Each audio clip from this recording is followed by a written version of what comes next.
특검팀이 동시다발적으로 압수수색에 나섰습니다. 자, 관련된 내용들을 좀 짚어보도록 할까요? 저기 왕 실장으로 불리는 김기춘 네. 전 실장을 비롯해서 또 지금 현재 문체부 장관의 집과 사무실까지 그렇습니다. 압수수색을 예. 했네요. 그러니까 조윤선 장관이 그러니까 그 박근혜 정부의 사실상 핵심적인 요직들을 차지하지 않았습니까? 네. 물론 인수위 대변인도 했지만 이후에 그 청와대 정무수석 여성가족부 장관 또 그리고 또 이번에 또 문체부 장관 이 한 명의 인물이 청와대 수석과 합쳐서 또 장관을 두 번 한다. 그것은 네. 사실상 그 정권 내에 상당한 핵심적인 실세가 아니면 할 수 없는 그렇죠. 일이기 때문에 예. 뭐 조윤선 전 장관이 드러난 사실은 크게 없지만은 특검이 뭘 잡은 거겠죠. 네. 네. 뭐 정밀하고 찍은 사진 정도만 나왔었는데 일단 물론 문학의 블랙리스트 그 예. 관련이 블랙리스트가 가장 있었죠. 예, 청와대에 가장 있을 뭐 때. 크다고 하지 않을까요? 그래서 이 문제를 봤을 때는 결국은 이제 특검의 방향이 두 가지가 아닌가 싶습니다. 제 생각에는 그건 박근혜 대통령의 뇌물죄 성립에 대해서 어떻게 할 것이냐. 예. 그래서 이제 삼성 관련해서 예를 들면 지금 뭐 홍한선 전 본부장 소환이라든가 예. 이런 부분들을 이제 계속 건드리는 것 같고 그다음에 두 번째는 김기춘 우병우라는 이 두 인물이 사실상 핵심적인 인물이라고 우리가 알고 있는데 근거를 못 잡아내고 있다는 것이죠. 예, 예. 이 부분을 어떻게 잡아내느냐. 이 두 가지 방향에서 아마 포괄적으로 이렇게 접근한다기보다도 그 두 가지 중요한 방향을 갖고서 접근하는 그러한 수사 방향이 아니냐 이렇게 언론 보도에 나온 걸 따라서 보면은 예. 그런 이제 생각이 듭니다. 네. 예. 네. 자, 앞서서 저희가 지금 오늘 잠시 뒤에 10시에 시작되는 서울구치소 청문회 관련돼서 황영철 새누리당 의원으로부터 여러 가지 준비 상황에 대해서 얘기를 들어봤는데 지금 어찌됐든 그 특위위원들은 최순실 오늘 불참하겠다는 입장인 것 같은데요. 최순실을 직접 보겠다는 의지가 큰 것 같습니다. 지금 위원들도 버스에서 오면서 여러 가지 뭐 수단들을 논의를 했다고 하는데 실질적으로 최순실을 볼 수 있는 그 수단이 좀 있을까요? 네, 법 규정상으로는 현실적으로는 굉장히 어려울 것 같습니다. 네. 그러나 만약에 특위위원들이 강력한 의지가 있다면은 구치소 소장이라든지 아니면 교도관 또 법무부 교정국의 협조를 얻어서 네. 만약에 최순실 씨가 수감되어 있는 감방까지는 가서 본인을 대면하고 확인 정도는 할 수 있지 않을까 이렇게 보여집니다. 왜냐하면 네. 국민들이 지금 보고 싶어하는 것은 최순실 씨의 국정농단에 대한 구체적인 범죄 사실도 중요하지만은 최순실 씨가 과연 지금 어떻게 생겼는지 모습이 목소리가 어떠한지 그다음에 이 지금 현실 사태에 대해서 본인이 어떻게 느끼고 있는지 이런 것들을 확인하고 싶어하는 거거든요. 왜냐하면 최순실 씨가 귀국하면서 내가 모든 죄를 지었습니다. 정말 잘못했습니다. 이렇게 국민 앞에 사과하는 발언을 했지만 예. 최근에 법정에 출두해서는 본인이 잘못한 게 아무것도 없다. 다 허위다.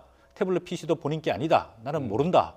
이런 식으로 일관하고 있지 않습니까? 이런 데 네. 대한 국민적 분노, 의혹 이런 게 많기 때문에 국민들이 결국 보고 싶어하는 것은 최순실 씨 얼굴 모습, 예. 그다음에 말투, 그다음에 이 사태에 대한 본인의 어떤 책임감 이런 것들을 사실상 보고 싶어 하는데 네. 그런 부분을 만약에 오늘 현장 청문회에서 조금이라도 해소할 수 있다면은 이 국정조사 특별위원회 현장 조사가 뭐 작은아마 소개 네. 성과를 이룰 수 있지 않을까 그렇게 보여지고 있습니다. 예. 네. 지금 화면에 자그마한 화면으로는 새누리당의 장제원 의원이 지금 서울구치소에 도착하는 모습을 볼 수가 있습니다. 지금 네. 2층에 회의실로 올라가는 모습으로 보이는데요. 장제원 의원도 지금 막 청문회장에 도착을 했습니다. 네. 저는 요즘에 이제 청문회 무용론이 나오는데 예. 그럼 이번 청문회는 그 무용론이라는 것은 결국은 이제 불출석 문제라든가 조사라든가 이런 부분들이 규명을 제대로 못했다라는 거 아니겠습니까? 예. 그건 제도적인 문제라고 생각이 들고요. 그러나 이번 청문회의 가장 중요한 것은 그 국정농단의 주요 범죄 피의자들을 국민 앞에 세웠다라는 것이죠. 예. 중요한 사실인 것 같습니다. 물론 핵심 유범들은 세우지 못했지만 예를 들면 뭐 김기춘, 우병우 이런 사람들은 의혹을 갖고 있는 사람들도 예. 세웠고요. 그다음에 차은택, 그다음에 이화여대 박경희 전 총장, 또 뭐 김종 전 최경희 차관, 전 총장. 최경희 예. 죄송합니다. 최경희 전 총장 이런 사람들 세웠단 말이죠. 예. 이런 것은 결국 국민들이 이런 사람들이 우리 대의기관인 국회의 청문회에서 세워서 신문과 조사를 받았다. 라신 자체는 저가 보기에는 굉장히 중요한 성과고 이런 네. 중요한 성과는 계속해서 나가야 된다.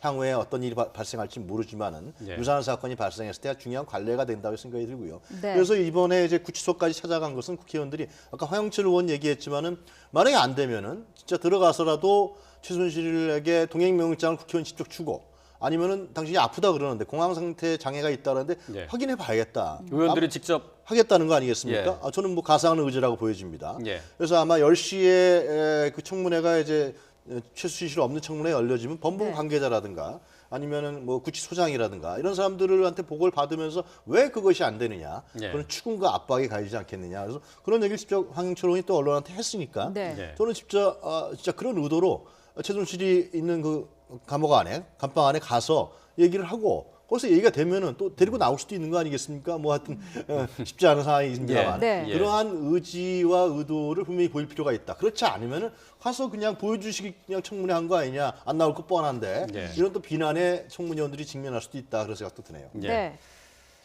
방금 들어온 소식 전해드리겠습니다. 새누리당의 탈당파 의원들이 내일 오전 10시에 분당을 선언한다는 소식입니다. 네, 자 지금 새누리당의 비주류에서는 30명 안팎이 집단 탈당할 것으로 예상을 한다라는 입장입니다. 자 내일 오전 10시에 분당을 선언하고요. 그 이후에 오후 2시에 원내 교섭단체 구성을 논의를 할 예정입니다. 네. 자 가칭 개혁보수신당은 내년 1월 24일에 창당할 예정입니다.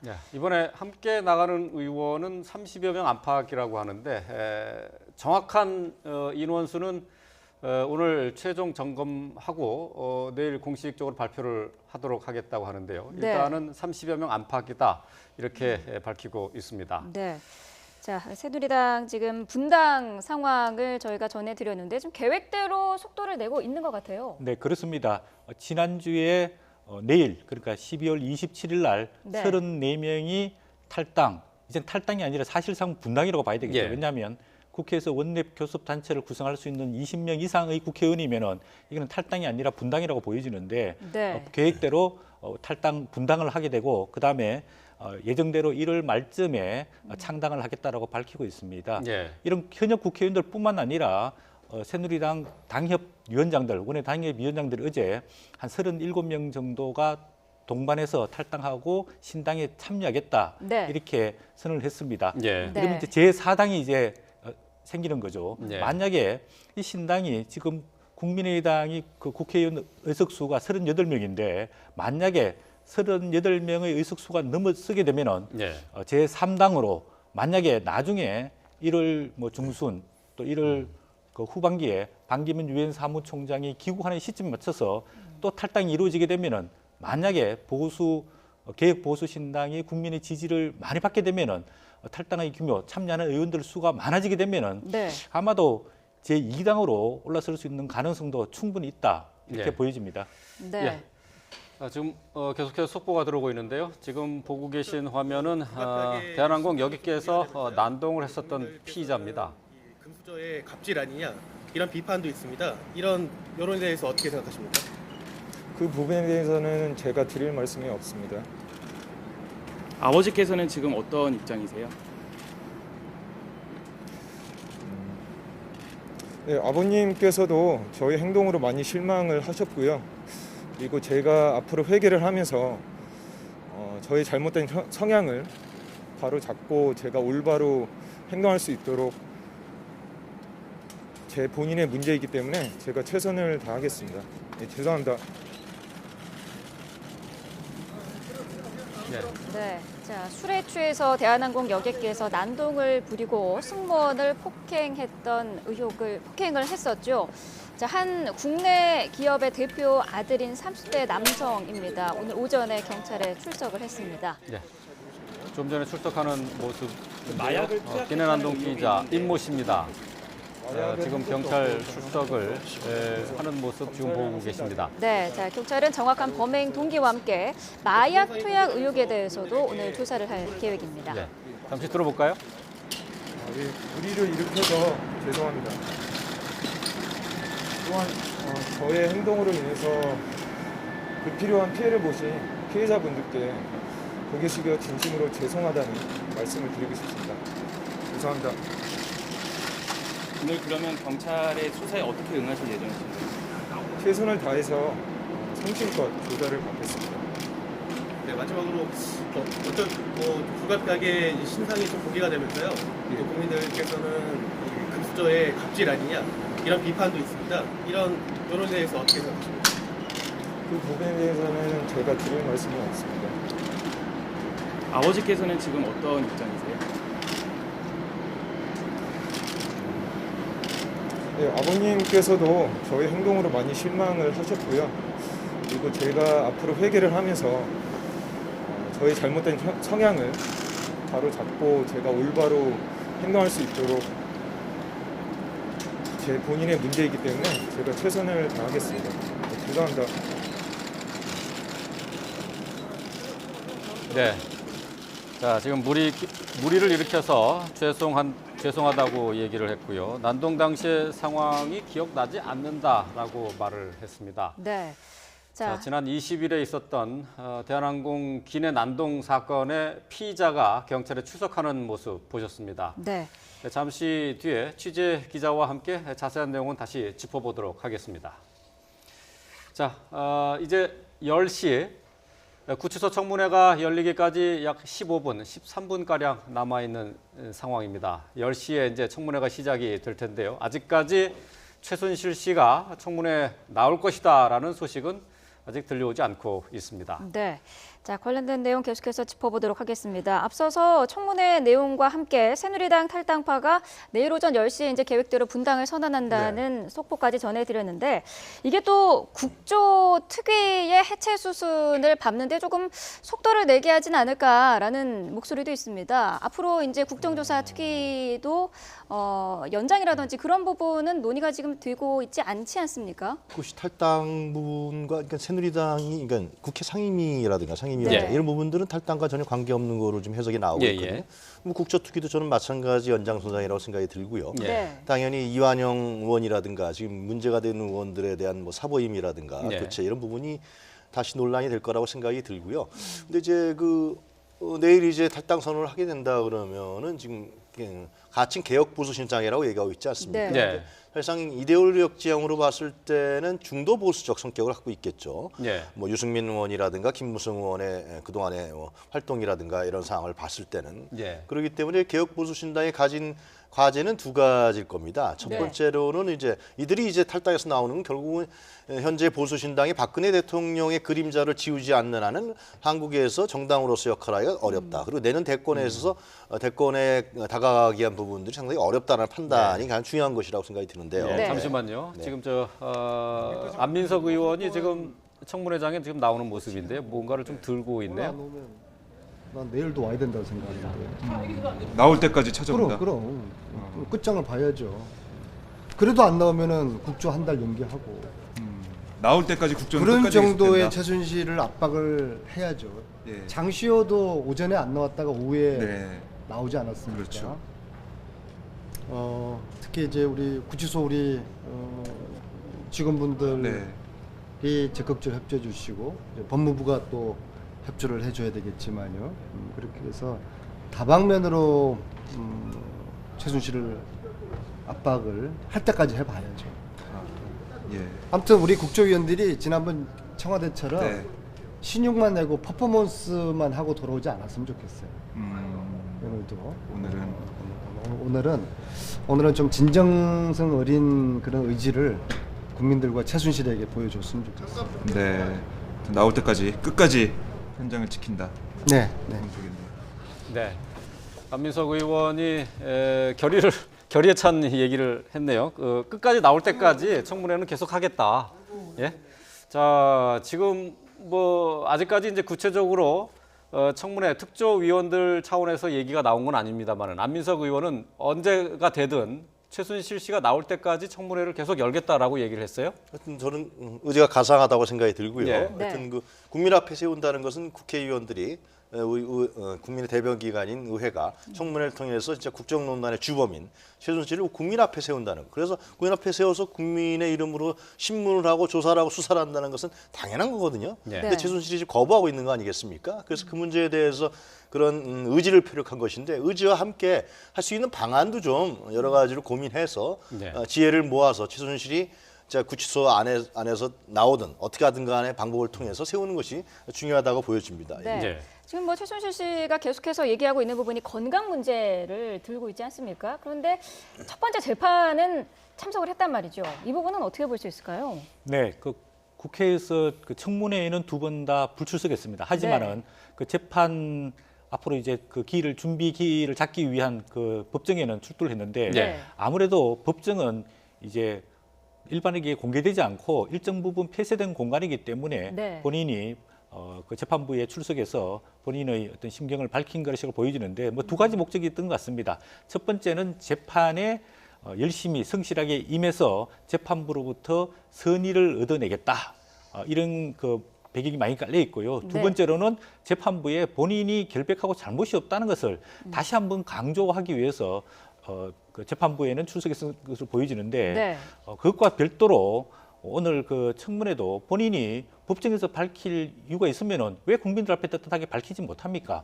본인이 이러이러한 부분은 아니다, 사실이 아니다, 잘못됐다, 허위다 네. 이런 부분들을 철저하게 밝힐 필요가 있습니다. 네. 또 한 가지 짚어볼 점은 법무부의 협조를 얻으면은 제가 보기에는 아마도 청문위원들이 최소한 최순실 씨와 면담이 이루어질 것으로 보여집니다. 왜냐하면은 보통의 경우에 피해자들이 구치소에 있다가 검찰 조사를 받기 위해서는 출두를 하지 않습니까? 네. 호송버스를 타고 검찰청으로 출두를 하게 돼 있습니다. 네. 그런 과정들을 본다면은 만약에 국회 국정조사 특별위원들이 검찰의 조사에 준한다고 본다면은 이런 청문위원들 앞에 법무부가 협조해서 최순실 씨를 청문회장에 불러낼 수도 있다 이렇게 보여집니다. 네. 네. 보통 이 청문회가 시작하면서 그날 나오지 않은 증인들에 대해서 김성태 위원장이 일일이 동행명장을 이렇게 주지 않았습니까? 예, 아주 멋있었어요. 그 처음에는요. 예. 근데 성과는 별로 없었죠. 네. 예. 장시호 한 명 나왔던가. 근데 오늘은 바로 뭐 구치소에서 진행되는 청문회이기 때문에 네. 동행명령장을 의원들이 직접 가지고 가서 전달할 수 있을까요? 글쎄 황영철 의원이 그렇게 얘기한 거 아닙니까? 예. 아니, 그 국회 경위라든가 이런 사람들 통하지 않고 자기네들이 어차피 국회 국정투기관들이 할 수가 있는 거니까 직접 가서 최순실한테 전달하겠다. 예. 그거를 법무부 관계자라든가 구치소 관계자들이 막을 수는 없는 것이 아니냐라는 네. 것인데 하여튼간에 뭐 지금 이제 우리 원장 소장님도 말씀하셨습니다만 방법은 생각해낼 수 있을 것이다라는 생각이 들어요. 근데 네. 이제 의지가 중요한 것인데 저렇게 가서 그냥 화탕만 치고 저기까지 멀리 갔는데 네. 국정특위위원들이 그냥 온다 이러면 알고 간 거 아니에요? 예, 예. 최순실이 안 나올 거라는 걸 알고 갔는데 그 대책도 없이 간 것이 아니냐 이런 비난에 직면할 수가 있기 때문에 네. 국정특위위원들이 어떤 지혜를 모으지 않겠냐 그런 생각 드네요. 예. 네. 지금 오늘 불출석하는 증인 3명이 뭐 공통적으로 예상이 되는 불출석 사유는 지금 재판이 진행 중이다라는 부분을 가지고 이제 재판에 영향을 줄 수 있다. 특검 수사를 지금 받고 있고 재판에 영향을 줄 수 있다라는 것 때문에 이제 불출석 사유서를 그런 식으로 제출하지 않았을까 싶은데요. 이런 이유로 못 나가겠다 한다면은 앞으로 이제 그 피의자 같은 경우는 부를 수 없다는 얘기가 되는 거 아니겠어요? 그래서 우리나라의 청문회 제도를 국회 청문회 제도를 강화할 필요가 있다라는 것이죠. 지금 국민들이 알고 있는 청문회는 지금 이런 특별조사 청문회 외 인사청문회가 있고요. 각종 청문회가 한 3가지 정도의 청문회가 있는데 인준 청문회가 있고 근데 이 문제에 관련해서 청문회가 뭐 관련 증인에게 자료 요청이라든가 어떤 뭐 제재라든가 이런 부분들이 약한 거죠. 특히 예. 특별조사 청문회 같은 경우는 안 나오면 할 수가 그러니까 법률 위반의 부분들이 약하다라는 것입니다. 아주 중앙 범죄로 다스려서 예. 반드시 출석할 수 있게 하고 만약 출석을 못 한다 그러면 지금 동행명령권인데 그보다 또 저런 강화된 권력 네. 예를 들면 강제로 데려올 수 있다든가 예. 이런 정도까지도 가야 중대한 범죄의 경우에는 데리고 와야 이 청문회가 제대로 된 청문회로서 기능을 할 수가 있다. 그렇지 않으면 버티기로 일관해서 또 나와서요. 대부분 다 이번에 주요한 증인들이 특히 재벌 총수들이 모르쇠로 일관하지 않았습니까? 모른다 그랬단 네. 말이죠. 네. 그럼 그 위증에 대해서 어떻게 할 것이냐.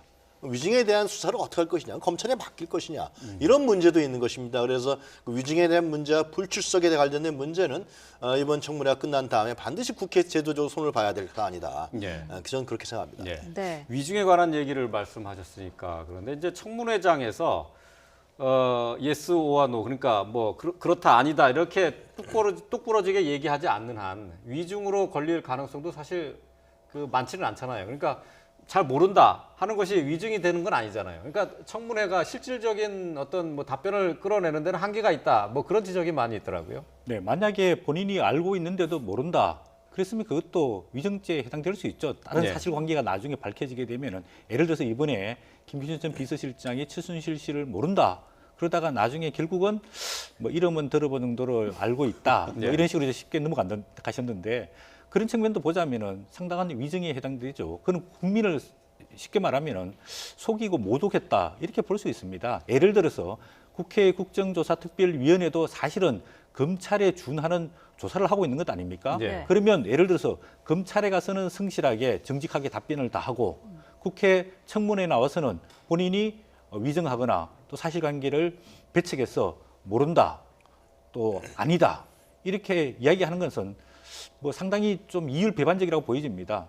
만약에 대부분의 피해자들이 우리 경찰이라든지 검찰에 가면은 성실하게 아는 대로 다 답변하겠다 말했는데 국회에서는 네. 위증한다. 예. 그러면은 상당히 모순되지 않습니까? 이런 부분에 대해서 국회 차원에서 처벌할 수 있는 규정들을 강화할 필요가 있고 어쨌든 간에 국회 청문회도 국민을 대표해서 청문하기 때문에 그런 부분에 대해서 성실하게 답변, 사실과 진실을 밝혀내야 할 의무가 국회의원들이 있기 때문에 이런 부분을 좀 제도적으로 강화 내지는 보완해야 할 필요가 있다고 보여집니다. 네. 청문회장에서 그 위증을 피해 나갈 수 있는 방법은 많이 있죠.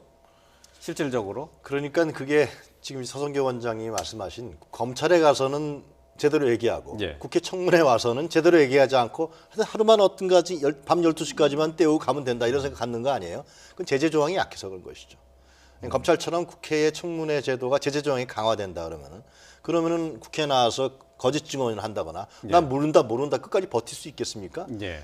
그런 측면이 제도적으로 있고요. 운영상에 있어서 저는 그 예를 들면 이번에 뭐 나중에 우병우 전 수석 같은 경우는 거의 혼자 남아서 했지만 다른 증인들을 보면 여러 명이 했단 말이죠. 네. 그건 운영상의 문제인데 운영상의 문제를 봤을 때 그렇게 여러 명을 데려다 놓고 청문회 하다 보면 이게 분산될 수 있고 초점이요. 예. 네. 그래서 미국의 상원의원 청문회도 같은 건 그렇게 절대로 하고 있지 않거든요. 네. 그런 부분들을 좀 벤치마킹할 필요가 있다. 그리고 청문회에 예를 들면 이번에 세월호 7시간을 밝힌다 그래서 그 의료인들을 출석시키지 않았습니까? 예. 네. 그랬을 때 이쪽에서도 청문위원 중에서도 예를 들면 의료 전문 지식을 갖고 있는 사람이라든가 예. 이런 사람들을 같이 청문 특기에 넣어서 국회의원들만 하는 게 아니라요. 예. 좀 전문적인 사람들이 조사와 예를 들면 청문을 한다 그러면은 이 문제에 대해서 밝혀질 수 있는 부분들이 범위가 넓어진다. 그런 부분들을 저는 이번에 제도적인 문제, 운영상의 문제 이런 부분들을 국회에서 보완하고 해야 될 것이다라는 생각이 듭니다. 네. 그리고 일각에서 얘기하는 뭐 청문위원들이 스타가 되려고 하는 것이냐 이런 부분들이 있는데 그런 것도 예를 들면은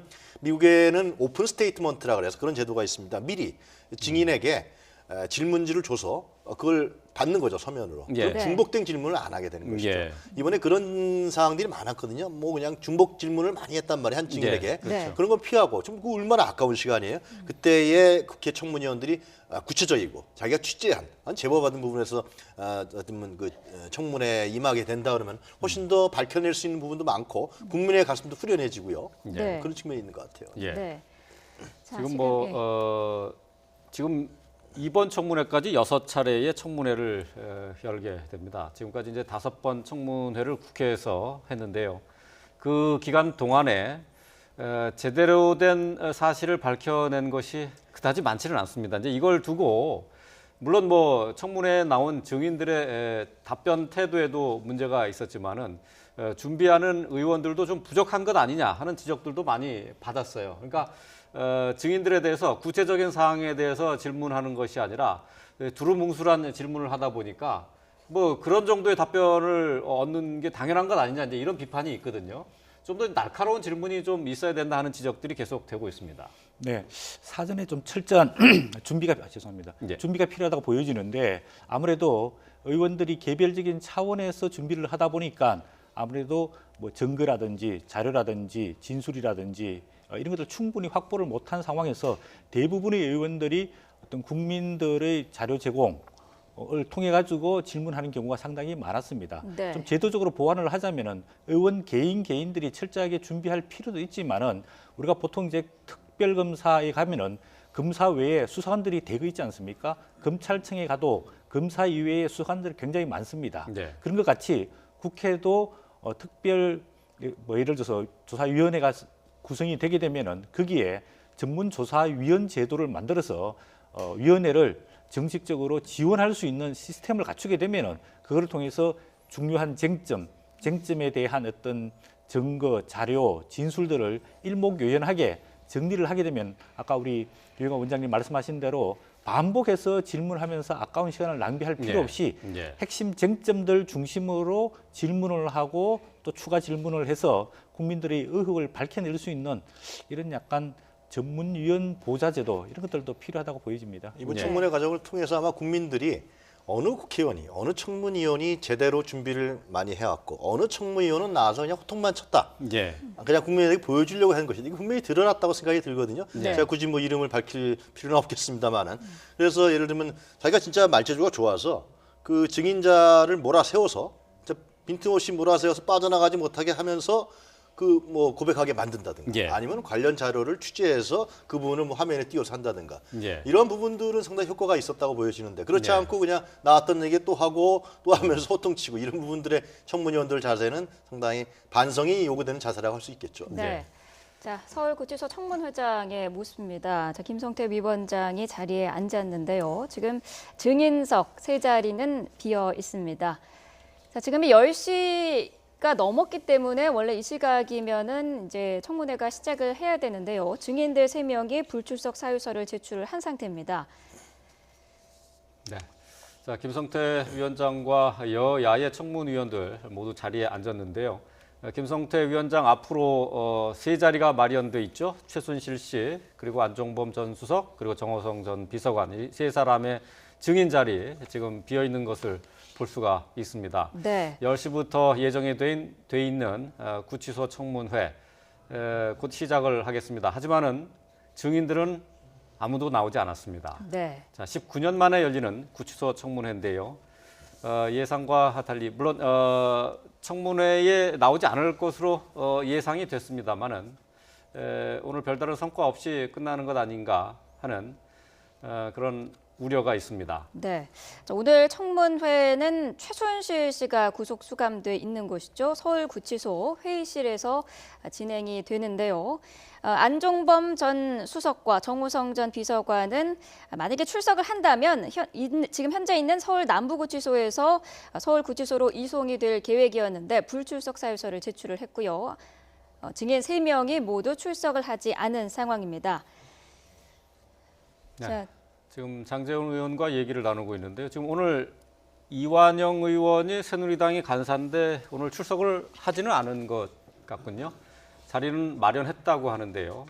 여야의 특위위원들 지금 자리에 앉아서 청문회 개시를 기다리고 있습니다. 네, 앞서서 저희가 이 청문회장에 들어갔었던 황영철 의원과 전화 인터뷰를 했었는데 최순실 씨 외에 증인들이 오늘 모두 불출석할 예정이기 때문에 여러 가지 방안들을 특위위원들도 논의를 하고 있다라는 부분을 밝혔습니다. 어쨌든 최순실을 직접 보고 건강 상태라든지 이런 부분을 확인을 하겠다라는 의지를 보였는데요.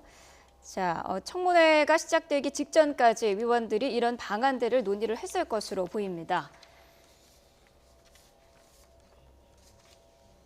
네. 오늘 구치소 청문회에는 취재 기자들이 30여 명이 들어가 있고요. 이 30여 명의 취재진들은 선착순으로 들어갔습니다. 그러니까 새벽에 줄을 섰다가 순서대로 30명이 취재를 위해서 구치소 안으로 들어갈 수 있었습니다. 자, 취재는 열띠인데요. 오늘 청문회는 증인이 없습니다. 증인이 없는 3명의 특위 청문회 증인들이 모두 나오지 않았습니다. 네, 자 지금 특위위원들은 다 자리에 참석을 한 상황인데 어떻습니까? 지금 증인들이 없기 때문에 본격적인 청문회는 하기 어렵겠습니다만 최순실을 비롯한 이 증인들에 대해서 어떤 강제할 수 있는 여러 가지 방안들을 이 자리에서 논의를 하겠죠. 결국은 이제 서울구치소 소장하고 보다도 그 법무부 관계자들, 네. 법무부에서 이제 오케이를 해야 되는 문제일 테니까요. 정치적인 문제이기 때문에 국회의원들이 이 문제를 어떻게 압박을 하고 법무부 관계자들과 함께 지혜를 모아서 최순실을 예를 들면 카메라 앞에 세울 것이냐 네. 라는 문제를 오늘 어느 정도 성과를 내야 하지 않겠습니까? 네. 그렇지 않고 이런 그냥 돌아온다. 그랬을 경우는 좀 국민들 비난이 일 것 같다는 생각이 드네요. 네.